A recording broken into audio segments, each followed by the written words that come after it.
और चलिए अब बात करेंगे बांग्लादेश की। भारत के खिलाफ यूनुस का नापाक प्लान फिर बेनकाब हो चला है। बांग्लादेश के लेफ्टिनेंट जनरल फैजुर रहमान ने साजिश रची है। आईएसआई टर्की की खुफिया एजेंसी के साथ एक गोपनीय बैठक की।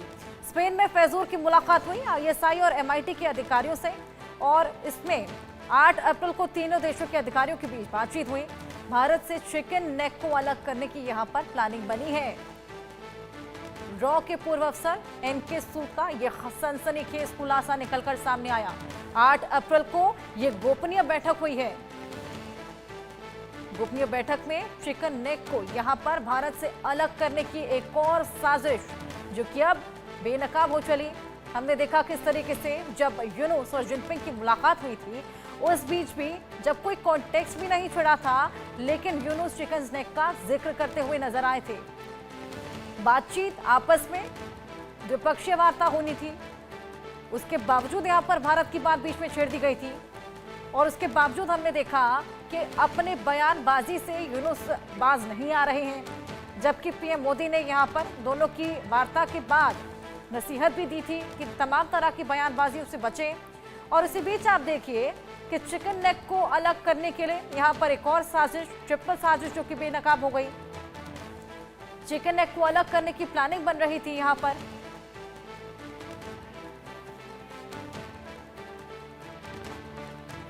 देश के जनरल हैं जो पाकिस्तान भी गए थे, जिन्होंने पाकिस्तान के आईएसए को इंडिया के अंदर, बांग्लादेश के अंदर बुलाया, चिकन नेक तक लेके गए। वो गए हैं स्पेन में अपने कुछ लोगों के साथ। वहाँ पे आईएसए के लोग भी पहुँच गए स्पेन के अंदर। ये इंफॉर्मेशन है अप्रैल 8 की लेटेस्ट इंफॉर्मेशन है। साथ में इनके साथ पहुंच गए टर्की के एमआईटी के इंटेलिजेंस के, वहाँ की जो एजेंसी का नाम है एमआईटी कहते हैं उसको, वो भी पहुंचे हुए हैं। और वो पैन इस्लामिक तो फैला ही रहा है, टर्की सब जगह के अंदर, गल्फ के अंदर फैला रहा है, इंडिया के अंदर भी वो कर रहा है, कश्मीर के इशू को उठा रहा है। ये पहुंचे, उनकी एक बैठक हुई, और बैठक में क्या हुआ वो तो हमें नहीं पता। मुझे नहीं पता कि हमारी एजेंसीज को पता कि नहीं पता। मेरे पास कहीं से इन्फॉर्मेशन आई है। क्या प्लानिंग है उनकी? इंडिया के चिकन नेक को टारगेट करना। बांग्लादेश के अंदर बार बार बात उठ रही है, TB2 बरकयार ड्रोन्स जो टर्की ने दिए उसको उन्होंने चिकन नेक पे लगा दिया। साथ में धमकी दे रहे हैं उनके लोग चिकन नेक के ऊपर। और इवन मोहम्मद यूनुस जाकर के चाइना को कह रहे हैं कि इस पर कब्जा कर लो, ये लैंडलॉक्ड है और बांग्लादेश से इसका पूरा लिंक है।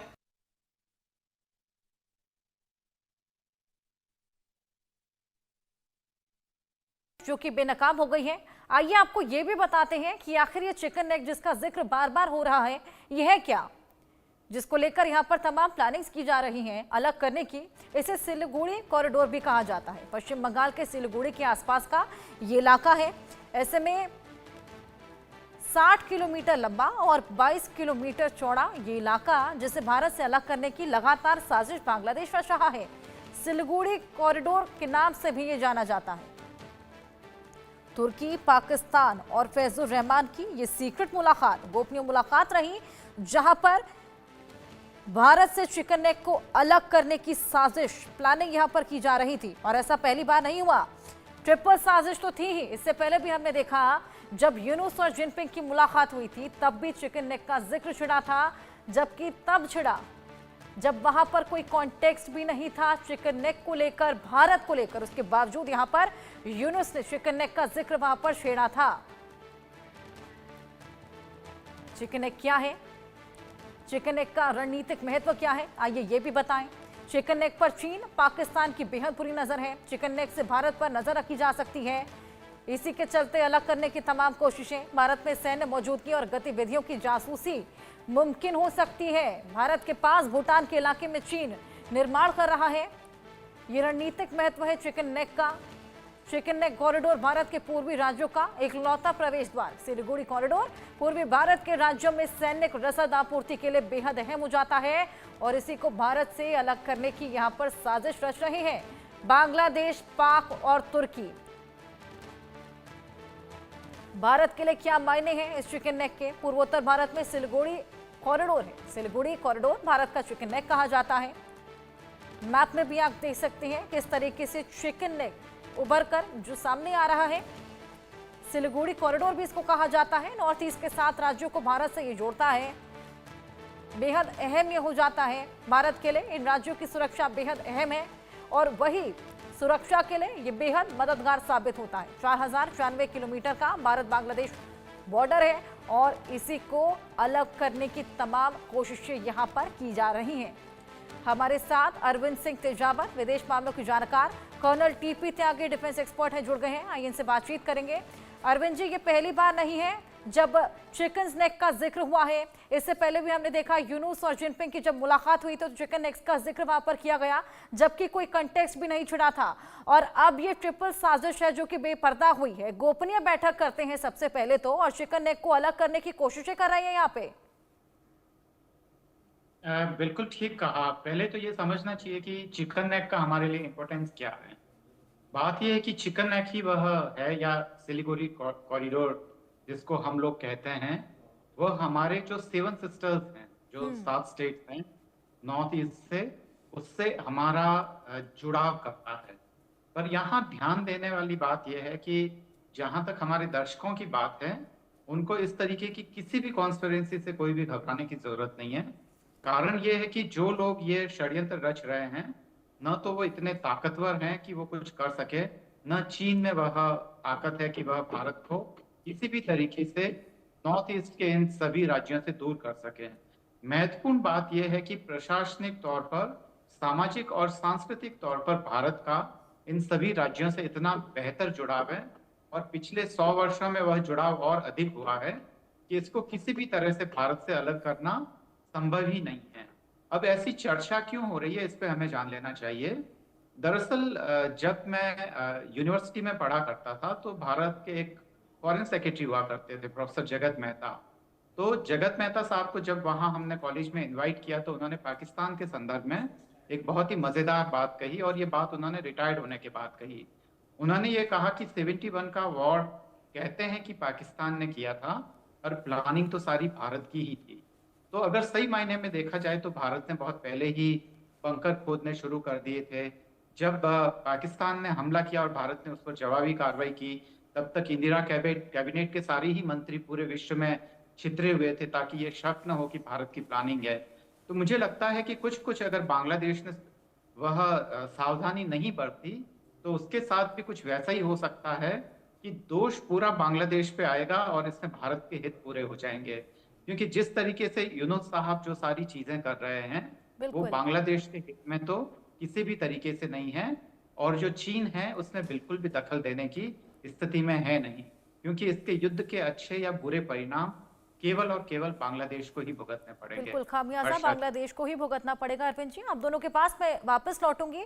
दर्शकों को ग्राफिक्स के जरिए समझाने की कोशिश करें किस तरीके से यूनुस अब बेनकाब होते चले जा रहे हैं। चीन में यूनुस ने क्या कुछ कहा था ये भी आपको बताएंगे। भारत विरोधी बयान उन्होंने दिया था। 7 सिस्टर्स को लेकर भड़काऊ बयान ऑलरेडी दे चुके हैं। 7 सिस्टर्स को लैंड लॉक्ड बताया था। ये तमाम चीजें उन्होंने कही थी।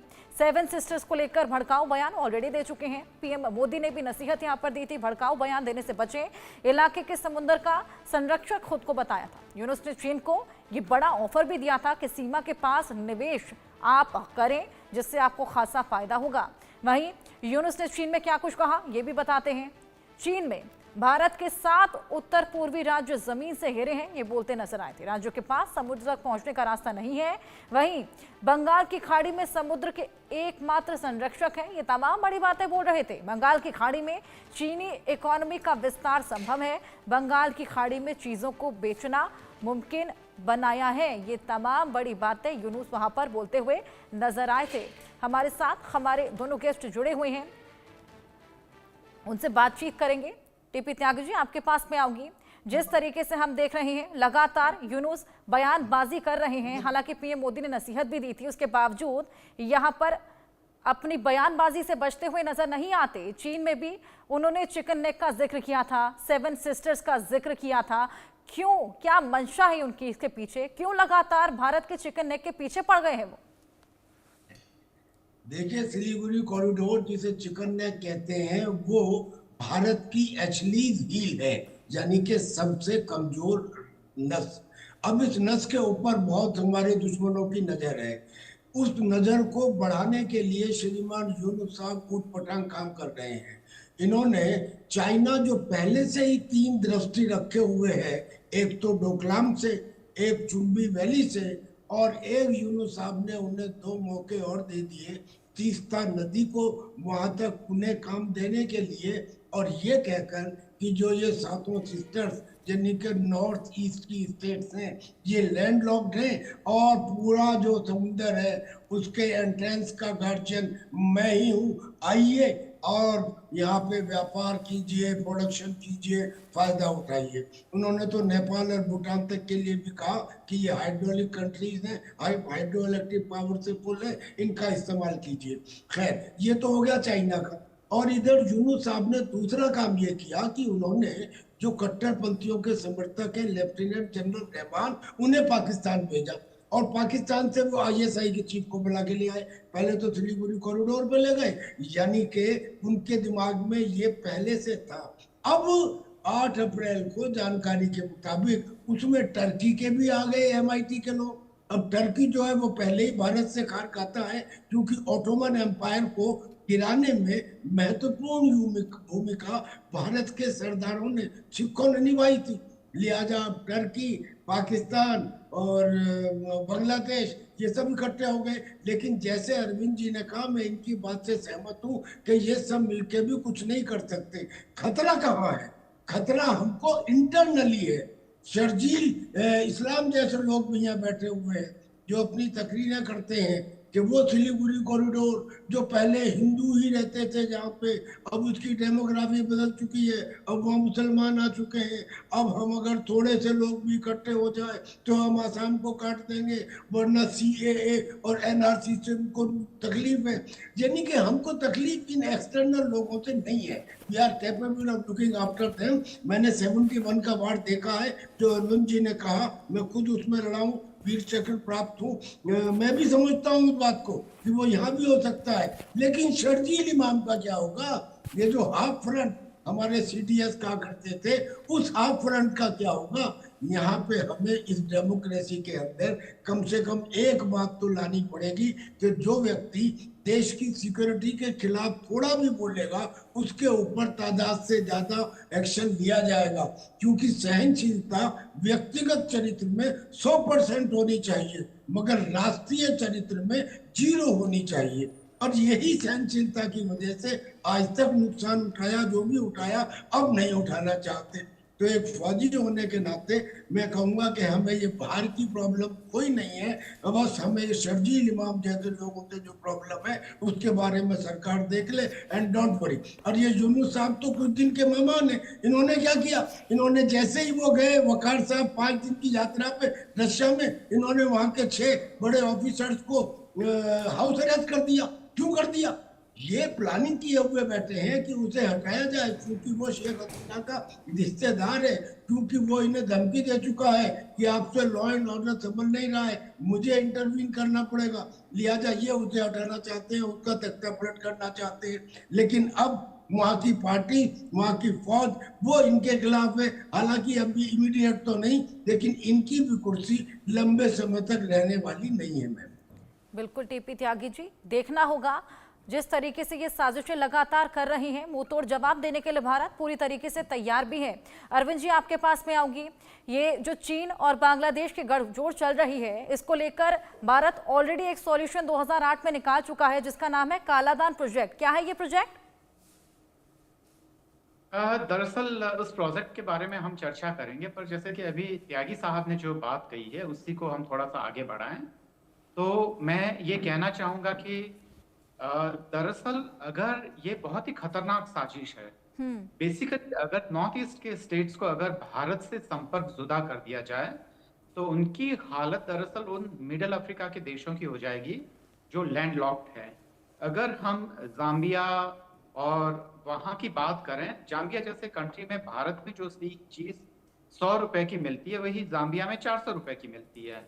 तो अगर आप उसे लैंड लॉक्ड कर देंगे तो सारा का सारा जो पैसा है वो बांग्लादेश को देना पड़ेगा, वहां से जो माल है या जो कंटेनर वगैरह है वहां से गुजरने के लिए, तो उसका बहुत बड़ी कीमत वहां के लोगों को चुकानी पड़ेगी।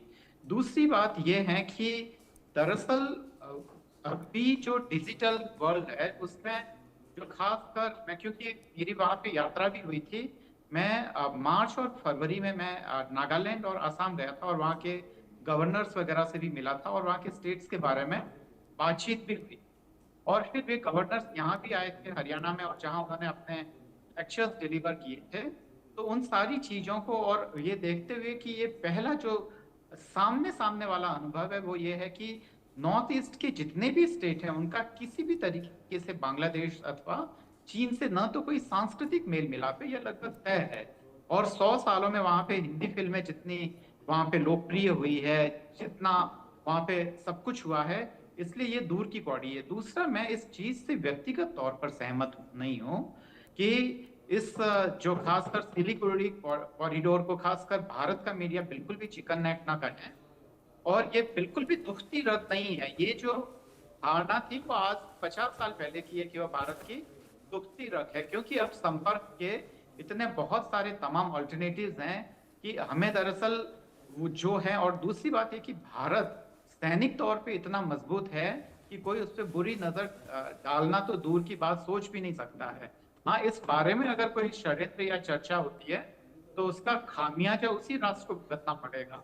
और आप देखिए कि यहाँ चीन की केवल यह नीति हो सकती है कि वह बांग्लादेश और भारत को उलझा के वह अपने हित साधना चाहता है। जैसे ही बांग्लादेश पे मुसीबत आएगी वह अपने आप को अलग कर देगा। जैसे कि यूरोपियन यूनियन अभी यूक्रेन के किसी भी मसले पर उसके साथ नहीं है, या साथ हैं भी तो वो रूस से सीधी सीधी लड़ाई नहीं लड़ना चाहता है। मुझे लगता है कि बांग्लादेश और भारत के संदर्भ में चीन की यही नीति रहेगी। चीन कभी भी भारत से उलझना नहीं चाहेगा, और वह यह जरूर चाहेगा कि बांग्लादेश और भारत आपस में उलझे। ऐसे में बांग्लादेश के नीति नियंताओं के लिए यह जरूरी है कि वह चीन की इस चाल को समझे। बांग्लादेश का हित भारत से अच्छे संबंधों में ही निहित है। अगर ऐसा नहीं होता है बहुत बड़ा खामियाजा भुगतना पड़ेगा। दूसरी बात यह है कि नॉर्थ ईस्ट के कोई भी लोग या किसी भी तरीके से वो जो सोच रहे हैं कि इसको लैंडलॉक बना दिया जाए, ये कभी भी संभव नहीं है और न यह वहां के लोगों के हित में है। हर्षा जी। बिल्कुल, टीपी त्यागी जी, मैं आपके पास आऊंगी। जिस तरीके से डिसीजंस यहाँ पर यूनुस लगातार ले रहे हैं, ये साफ दिखाई दे रहा है कि पाकिस्तान से बेहद ज्यादा इन्फ्लुएंस हो गए हैं, अटपटी बातें करने लगे हैं, बड़पोलापन उनका बार बार निकलकर सामने आ रहा है। कहने को वो नोबेल पीस लॉरेट हैं, उसके बावजूद ना वो पीसफुल बातें करते हैं, ना पीस अपने देश में कायम कर पाए हैं। देखिए, मेरा ख्याल है इनसे नोबेल प्राइज वापस ले लेना चाहिए। ये तो पर्सनल ग्रज के ऊपर काम करने वाला आदमी है। ये तो जब बांग्लादेश के अंदर मारकाट चल रही थी उस समय पेरिस में ओलंपिक गेम देख रहा था, और ये तो जब डोनाल्ड ट्रंप पहली बार जीते थे तो उस समय ये कहा था कि ये अमेरिका के लिए सूर्य ग्रहण है, और यही कारण है कि इनकी तारीफ 37% बढ़ गई। तो this man is not a statesman, this man is not a leader, it is only A temporary phase. पर अब मैं 2-3 बात जो आपने पूछी थी कि वो प्रोजेक्ट क्या है, वो प्रोजेक्ट ये है, ये श्रीमान जी नहीं जानते। 2 बात बताना चाहता हूँ। पहली तो ये कि जिस त्रिपुरा को वो लैंडलॉक्ड कंट्री कह रहे हैं, अगर इस त्रिपुरा ने अपने पावर स्टेशन बंद कर दिए तो बांग्लादेश को बिजली मिलनी बंद हो जाएगी, अंधेरे में बैठ जाएंगे ये। और दूसरी बात ये कि हिंदुस्तान म्यांमार के थ्रू थाईलैंड तक जो हाईवे बना रहा है, वो प्रोजेक्ट के कंप्लीट होते ही ये जो 7 सिस्टर्स हैं, मेघालैंड, आसाम, त्रिपुरा, मिजोरम वगैरह, ये सब की सबको डायरेक्ट और खुली एक्सेस मिल जाएगी पैसिफिक में। और पैसिफिक में यानी कि समुद्र में खुली छूट मिलने के बाद में एक गेम चेंजर हो जाएंगे। उसके बाद क्या कहेंगे यूनुस साहब? तो लिहाजा हम बिल्कुल इसे कट ऑफ करते हैं। अच्छा, अब एक इन्होंने और बात कही हमारे अरविंद जी ने कि इसको चिकन नेक कहना बंद करो। अरे मैं तो इसे कहूंगा और भी पतली नेक कहो। भाई, ये जो बातें होती हैं फौज के अंदर, हम जहाँ पे सबसे ज्यादा ताकतवर होते हैं वहाँ हम दिखाते हैं कि वहाँ बहुत कमजोर है, जहाँ बहुत कमजोर होते हैं वहाँ हम दिखाते हैं कि हम बहुत ताकतवर है। क्या हम नहीं जानते कि हाशिमारा कितने दूर है वहां से? क्या हम नहीं जानते कि वहां पर राफेल पोस्टेड है? क्या हम नहीं जानते कि कौन से सिक्योरिटी मेथड्स नहीं है? इसलिए जो सिविलियंस हैं कम से कम इस किस्म की बातें ना करें कि साहब उसको ये कहना बंद करें, उसको वो कहना बंद करें। ये स्वीपिंग स्टेटमेंट है जो चल रहा है, देयर इज ए रीजन जिसके हिसाब से ये चीजें चल रही हैं। अब मैं और एक बात बताना चाहता हूँ। दरअसल में पाकिस्तान की आर्मी में 3 पावर सेंटर है। एक तो खुद जो वकार, सॉरी पाकिस्तान नहीं, बांग्लादेश की आर्मी में तीन पावर सेंटर है। एक तो जनरल वकार साहब खुद हैं, एक ये जनरल रहमान साहब है। जनरल रहमान साहब ने जनरल वकार को हटाने के लिए षड्यंत्र रचा, डिविजनल कमांडर्स की एक मीटिंग बुलाई। वो डिविजनल कमांडर मीटिंग में आना भी चाहते थे, मगर खबर मिल गई जनरल वकार को। जनरल वकार ने उनको बताया कि ना जाएं, मीटिंग में वो नहीं गए, तो वो जो प्लान थी वो फ्लॉप हो गई, वरना तभी उनका तख्ता पलट हो जाता। अब यूनुस साहब चाह रहे हैं कि उनका तख्ता पलट करें। क्यों करें? क्योंकि जब तक वो हैं तब तक ये इस किस्म की बात नहीं होगी कि टर्की और पाकिस्तान और बांग्लादेश मिलके चिकन नेक को काटने की बात करें। जब तक वो हैं तब तक ये बात नहीं होगी कि शेख हसीना को फांसी की सजा दे दी जाए। बल्कि मैं तो ये कहूंगा कि अब हिंदुस्तान एक एक्शन ले, और ताकत जो है वो शब्दों से आती है, और शब्दों की ताकत सिर्फ इतनी है कि बांग्लादेश की पूर्व प्रधानमंत्री शेख हसीना ने गवर्नमेंट इन एक्साइल बनानी है और हम बना ली है, और हम उसका समर्थन करते हैं। एक सेंटेंस से यू विल फाइंड एक खलबली मच जाएगी। जो वहां पे अवामी लीग के लोग हैं उनमें भी ताकत आ जाएगी। दरअसल में इसके पास है कौन? इसके पास, इनकी कैबिनेट में यूनिट के पास 15 आदमी या तो जमात इस्लामी के हैं, या अंसारुल बंगला के हैं, या जमातुल मुजाहिदीन के हैं। वो सब कट्टरपंथी हैं। कट्टरपंथी थोड़े से हैं, लेकिन उनके ISI से कनेक्शन है, जिस वजह से वो सरवाइव कर रहे हैं। इनकी जो ये चिकन नेक है, इसको काटा जाना चाहिए। और वो चिकन नेक मैं समझता हूँ भारत का एक ऐलान होगा। हमारा तो सजेशन है, बाकी देश जाने। Thank you ma'am. बिल्कुल अरविंद जी, मैं आपके पास आऊंगी। भारत ने हालांकि यहाँ पर तोल मोल कर जवाब भी दिया है। जिस तरह की बयानबाजी लगातार यूनुस कर रहे हैं, उसको देखते हुए ट्रांसशिपमेंट बंद कर दिया गया है। इसका क्या असर बांग्लादेश पर देखने को मिलेगा? ये इस बारे में दरअसल दो राय हैं। पहली तो जो वहाँ के व्यापारी जो हैं वो बहुत परेशान हैं, और वो ये कह रहे हैं कि एकदम वहाँ से सारे कंटेनर हटाना, और क्योंकि भारत ने कह दिया है कि इसे जल्दी खाली करो, तो जो खासकर जो कपड़ा व्यापार वगैरह से जो जुड़े हुए थे वो काफी परेशान हैं। पर दूसरी तरफ जो बांग्लादेश के कुछ अशास्त्री नुमा जो लोग हैं वो ये कह रहे हैं कि नहीं, इससे बांग्लादेश को कोई नुकसान नहीं होगा, क्योंकि इससे भारत को जितना किराए भाड़े का पैसा मिलता था वह अब सब बंद हो गया है। जहां तक मेरा ख्याल है, इस चीज को यहाँ इस तरीके से समझने की जरूरत है कि आप देखेंगे कि आज से जब लगभग 15 साल पहले आप जब यूरोप जाते तो वहाँ के सारे ही बाजारों में जितने भी कपड़े जीन्स वगैरह है वो यहाँ के भारत में बने हुए मिलते थे, और भारतीय ब्रांड वगैरह मिलते थे, और सब पे लिखा होता था मेड इन इंडिया। पर अगर थोड़ी ही दिनों पहले अगर आप यूरोप के मार्केट मॉल्स में जाएंगे तो वहाँ पे जो सारा भारत का कपड़ा है वो प्रतिस्थापित हो गया है बांग्लादेश, श्रीलंका और पाकिस्तान के कपड़ों से। तो एक तरीके से जब भारत ने ये सुविधा देना बंद कर दिया है तो उसके जो खासकर कपड़ा व्यापार और दूसरे व्यापार पे एक तरीके का ब्रेक तो लगेगा ही, और इससे जो भारत के कपड़ा व्यापारी हैं उनको पनपने का मौका मिलेगा। तो यह सारी चीजें हैं कि भारत ने जो सुविधा देनी बंद की है उसका खामियाजा भुगतना पड़ेगा। दूसरी बात यह कि जो खासकर शेख हसीना जी हैं उनके समय में एक समझौता हुआ था कि भारत के जो नॉर्थ ईस्ट के स्टेट्स हैं उनसे जुड़ने के लिए वो पारगमन की सुविधा देने के लिए तैयार थे। तो इससे भारत का केवल पैसा बचता, इससे सिक्योरिटी वगैरह को लेकर कोई खास इतना नहीं है मामला।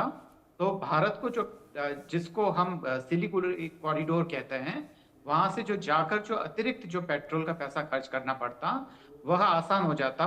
और दूसरी बात यह कि हमारे जहाज वगैरह है वो वहां से भी वो सीधे जा सकते थे, बांग्लादेश के अंदर से जा सकते थे। तो जब बांग्लादेश ये सुविधा भारत को देने के लिए तैयार नहीं है तो बदले में भारत को बांग्लादेश को यह सुविधा क्यों देनी चाहिए, तो यह भी अपने आप में एक सोचने का विषय है। तो यह तमाम चीजें हैं। यह वाकई दुखद है कि बांग्लादेश और भारत के संबंध अभी थोड़े से पटरी से नीचे उतर रहे हैं, जिसका खामियाजा दोनों ही देशों की आवाम को भुगतना पड़ रहा है, जिसमें बांग्लादेश की आवाम को ज्यादा भुगतना पड़ेगा, क्योंकि भारत तो एक बहुत बड़ा देश है, तो जिस पे इसके असर हैं वो बहुत ही मामूली। बिल्कुल अरविंद जी, खटास लगातार बढ़ती चली जा रही है, लेकिन जिस तरीके की साजिशें लगातार की जा रही हैं, ऐसे में भारत के पास कोई ऑप्शन भी नहीं बचता। टीपी जी, मैं आपके पास आऊंगी। मंशा यहाँ पर यूनुस की समझ पाना बेहद मुश्किल हो गया है। पहले साजिश करते हैं, बयानबाजी करते हैं, उसके बाद खुद पीएम मोदी से मिलने का समय मांगते हैं। उसके बाद जो मुलाकात हुई भी थी उनकी, द्विपक्षीय वार्ता हुई थी बिम्स्टेक सम्मेलन के दौरान, जब वहाँ पर तमाम नसीहतें दी गई थी, ऐसा लगा था कि शायद अब कुछ बदलाव देखने को मिलेगा, लेकिन फिर एक नई साजिश बेपर्दा हो जाती है। मंशा क्या है आखिर?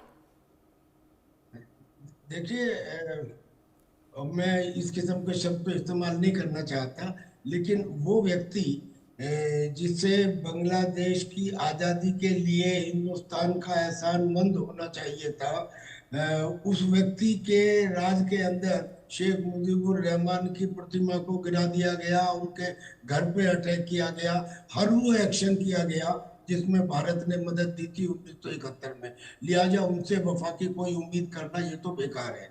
लेकिन हम इतना बता दें कि उनके यहाँ कपास नहीं होती, और उनका सबसे ज्यादा एक्सपोर्ट किस चीज का है? उनका एक्सपोर्ट है कपड़ों का, और कपड़े बनते हैं कपास से। और अगर कपास बंद कर दी जाए तो एक तो उनका पहले ही जो एक्सपोर्ट है वो कम हो चुका है, उनकी 140 फैक्ट्रियां बंद हो चुकी हैं, लाखों लोग बेघर हो चुके हैं, बेरोजगार हो चुके हैं उन फैक्ट्रियों के बंद होने से। और अब ऊपर से भारत ने बंद कर दिया है उनका वो व्यापार जो भारत के थ्रू होता था, यानी कि एक आध दो जगह को छोड़कर, नेपाल भूटान को छोड़कर, करीब करीब सारी दुनिया का में जो बांग्लादेश का व्यापार होता था वो भारत के बंदरगाहों से और भारत के एयरपोर्ट के द्वारा होता था।